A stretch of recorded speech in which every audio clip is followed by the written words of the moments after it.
Dan siang hari ini kita terhubung dengan Rio Haryanto, pebalap yang pernah membesut Formula One dari Indonesia untuk berbincang. Seperti apa sih mobil Formula E dan bagaimana prospeknya di masa depan. Selamat siang, Bung Rio. Selamat siang. Ya, Rio, pertama-tama saya ingin bertanya, apa sih rasanya naik mobil Formula One dengan Formula E, mengingat Mas Rio juga dulu pernah balap Formula E juga ya? Ya jadi kan saya pernah masuk di Formula One itu di tahun 2016 dan pada tahun 2017 saya sebenarnya pernah menjajal sih Pak di event Formula E ini. Pada saat itu memang saya nggak ikut balapnya, cuman saya pernah ikut sesi latihannya dan ya rasanya sih dari Formula One ke Formula E cukup berbeda ya, karena di Formula One kita menggunakan tenaga mesin, tetapi untuk di Formula E ini kan lebih banyak menggunakan tenaga dari baterai ya, full elektrik. Jadi cukup berbeda dari segi tenaga, lalu kecepatan dan bahkan di handling mobilnya itu sendiri. Ya, bedanya ini kecepatan, maksudnya torsinya begitu, Bung Rio? Iya, dari torque-nya, dari top speed-nya, dan dari akselerasinya juga. Akselerasinya lebih berbeda ya. Lebih cepat mana nih kira-kira, dari Formula One atau Formula E? Kalau untuk top speed? Lebih dari Formula One ya, jauh lebih kencang. Tapi kan kalau Formula E ini memang konsepnya untuk green energy ya, untuk futuristic mobil di dunia ini. Mereka ingin memberikan message bahwa Formula E itu adalah clean energy. Clean energy, balapan dengan clear energy gitu ya. Nah, saya lihat juga banyak pebalap Formula One yang akhirnya juga terjun di Formula E. Kalau Anda jelaskan tadi bahwa Formula E ini technically itu top speednya lebih rendah daripada Formula One. Artinya handling untuk mengatasi manuver-manuver pada saat di sirkuit ini pebalap Formula One akan lebih gampang beradaptasi di Formula E ya, Bung Rio? Ya, jadi di Formula E ini yang saya lihat memang banyak sekali F1 driver ya. Saya juga ada teman di situ kemarin, ada Pascal Wehrlein, kemarin sempat WA saya dan ya dia mengabari bahwa dia sudah di Jakarta dan ingin ya dia bilang invite kalau mau ke sirkuit bisa ngabarin, bisa ketemu lagi. Jadi memang banyak pembalap bekas F1 dan sebenarnya sih tingkat kesulitannya ya berbeda ya Pak ya, dari Formula One dengan Formula E ini, karena di Formula E ini kan bisa dibilang race-nya akan di sirkuit yang street circuit ya.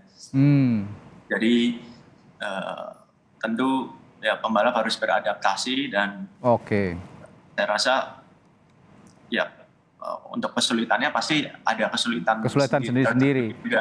Ya, jadi tetap harus adaptasi ya, meskipun dari Formula One, di Formula ini harus adaptasi. Nah, lalu bagaimana dengan karakter sirkuit? Ini kan sepertinya ya, saya juga bukan pebalap jadi nggak tahu, langsung nanya dengan pebalap. Sepertinya karakteristik sirkuit antara Formula One dan Formula E ini berbeda. Apa betul itu?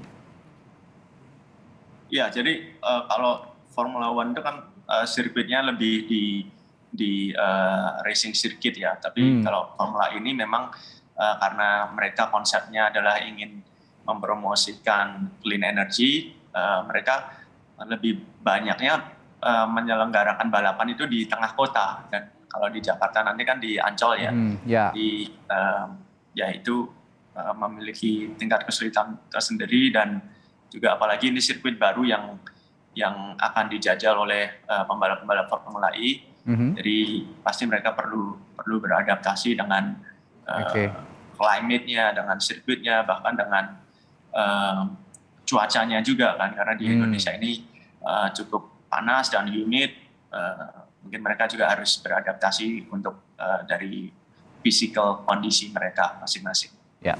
Lalu berbicara karir, Bung Rio, kalau di Formula One kan jenjangnya sudah terlihat ya, ada Formula 3 F3000 kalau saya tidak salah ya, langsung ada apalagi sampai hingga mencapai di Formula One. Nah, kalau Formula E ini apakah sama dengan Formula One jenjang karirnya? Sebelumnya harus ada balapan-balapan yang harus ditempuh dulu, seri-seri yang harus ditempuh dulu?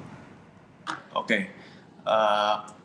Menurut saya kalau jenjangnya itu memang Formula E ini memiliki kategori balap yang tersendiri ya, karena kalau untuk masuk ke Formula One tadi yang sudah disampaikan kan itu kita perlu melalui dari Formula 3, Formula 2, lalu baru bisa masuk ke Formula One. Yeah. Tapi kalau Formula ini sebenarnya ada pembalap lain yang misalnya tidak melalui Formula One, itu bisa masuk ke sana juga. Seperti kayak ada beberapa yang melalui lomba balap mobil seperti DTM, karena karirnya di DTM sudah bagus, dia bisa masuk ke Formula E, atau bahkan pembalap rally juga, pembalap mobil touring car seperti World Touring Car juga. Ya, terakhir Bung Rio, ini Formula E ini kan menggunakan engine battery dan fuel elektrik ya, listrik begitulah boleh dikatakan. Nah, kedepannya masa depan mobil listrik ini juga sepertinya akan mulai menjamur di Indonesia sendiri sudah banyak. Menurut Anda sendiri, pandangan Anda kedepannya masa depan balapan Formula E dengan mengingat produksi mobil listrik yang semakin meningkat setiap tahunnya seperti apa? Ya, bagi saya sih untuk ke depan ya, memang kita kan memiliki target ya untuk bisa zero emission ke depannya di tahun mungkin 20 tahun ke depan, 30 tahun ke depan. Jadi dengan adanya event ini, ya intinya sih kita ingin mengingatkan bahwa kita itu harus waspada dengan Indonesia ke depan atau global energy ke depan itu akan seperti apa, dan sepertinya kampanye ini bisa membantu masyarakat untuk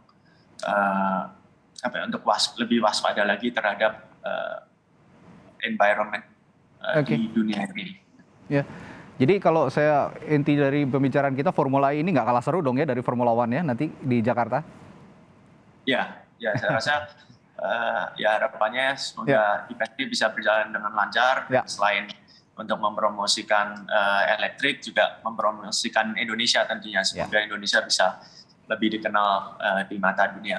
Ya, tapi Bung Rio tadi kan sempat trial ya, jajal mobil Formula E. Ada niat nggak sih sebenarnya untuk balapan di Formula E? Oh iya, sebenarnya saya niat ya, cuman belum ada kesempatan. Jadi mudah-mudahan, mohon doanya. Baik, kita doakan bersama karena Formula ini juga jadi balapan masa depan dengan engine battery atau listrik, dan juga yang katakan tadi pesannya juga cukup baik untuk global, untuk dunia, untuk menghijaukan dunia dengan tidak mengurangi emisi di setiap event balapan begitu ya Bung Rio ya. Baik, terima kasih Rio Haryanto, pebalap Formula One telah berbagi informasi di Kompas Siang. Terima kasih Bung Rio. Terima kasih ya.